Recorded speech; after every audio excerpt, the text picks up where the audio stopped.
We went to jail because it was impossible to sit still while the obscenity of the apartheid system was being imposed on our people.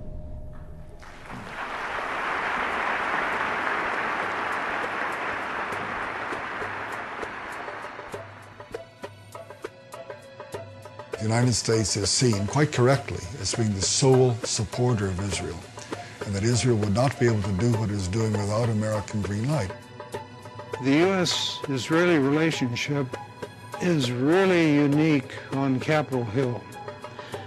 In my 22 years that I served there was never a moment when there was really a debate about U.S. policy in the Middle East. It was always, what does Israel want? And almost always, Congress gave them exactly what they wanted without any debate, without any amendments being considered. This type of policy exists as a result of a number of factors. First of all, there is the lobby, the U.S. lobby for Israel, AIPAC, American-Israeli Public Affairs Committee. It has a multi-million-dollar budget. It has a highly professional group of people working on Capitol Hill. They know the legislative process, they know the personalities, and therefore advance what's best for the state of Israel. Congress seems to think that if you oppose what Israel wants, you'll be defeated in the next election.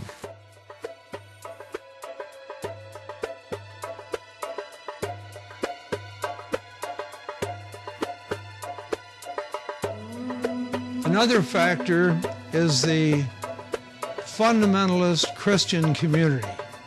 Fundamentalists are often represented by the televangelists that are on TV. They believe that a strong Israel is a part of God's plan. They believe that the day will come when a battle will occur in the plain of Armageddon in the Middle East. There will be the forces of truth and righteousness on one side, forces of evil on the other side. And in that struggle, the Christian forces, led by the second coming of Jesus Christ, will prevail. All of the Jews will be either destroyed or converted instantly to Christianity. It may sound to the viewer as a very far-out notion, but believe me, it is widely held and supported by millions of Americans whose doctrines really, in the ultimate, are hostile to the survival of Jews, but nevertheless, the supporters of Israel see this vast body of American people as being a great asset at this time, so they embrace them. And Mr. Robertson, who said, I had a vision from God that we have to support Israel. And no matter what happens and what they do, this is the will of God because they're God's chosen people. A couple of weeks later, he added, and that's when this ministry started really being blessed, when we made that commitment to Israel. Not the commitment to God or Jesus Christ's teachings, but to Israel. And we have come from all the nations of the earth to say to the people of Israel, we are your friends, we are with you, and we believe that you are called by God to possess this land. I, as a Christian and a Christian pastor, object, not in my name and not in the name of over 115 to 120 million Christians, do you dare say that we support injustice and deceit? We do not. The citizenry of this democratic society is systematically deprived of access to the real facts. The American media play a major role in continuing U.S. support for Israel through leaving out vast swaths of information. It is the classic case of lying through omission. Major statements by American diplomats, senators, military leaders are going unreported. Sentences are being removed from news stories. Information is being manipulated.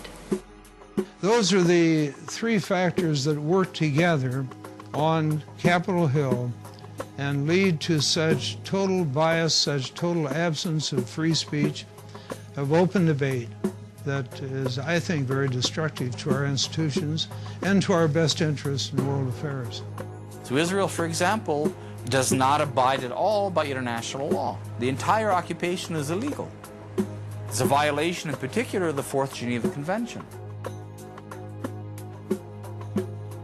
by the rules of the Fourth Geneva Convention, you're not allowed to build settlements, you're not allowed to build roads, you're not allowed to expropriate land, you're not allowed to deport people, you're not allowed to restrict their freedom of movement, you're not allowed to harm their economy, you're not allowed to make them unemployed and impoverished.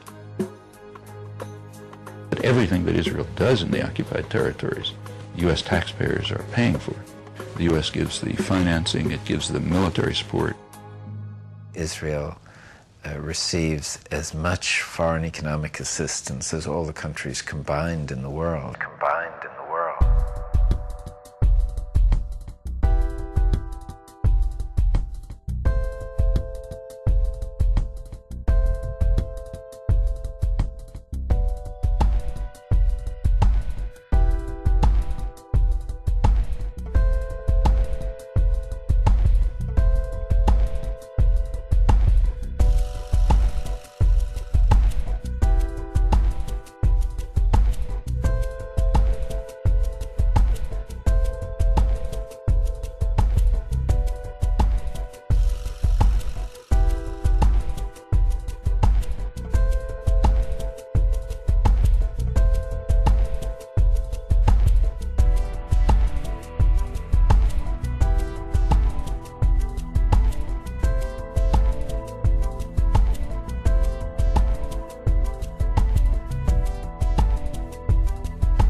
In March 2003, the U.S. government approved $10 billion in aid for Israel.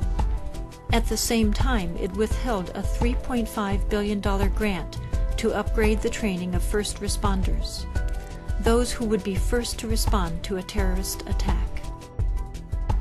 Spent domestically, that $10 billion could buy health care coverage for over 4 million children without proper coverage, or pay for 1.5 million American children to attend Head Start child development programs to prepare them for school, or simply help states offset the costs of one of the worst fiscal crises in half a century.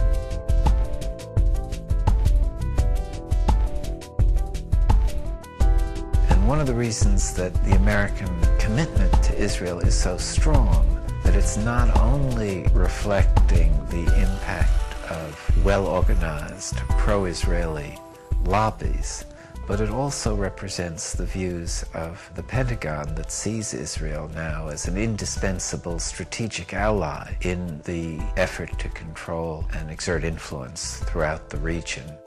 The main concern for the United States, like the world, is the oil-producing regions. And in order to control that, you need a way of doing it.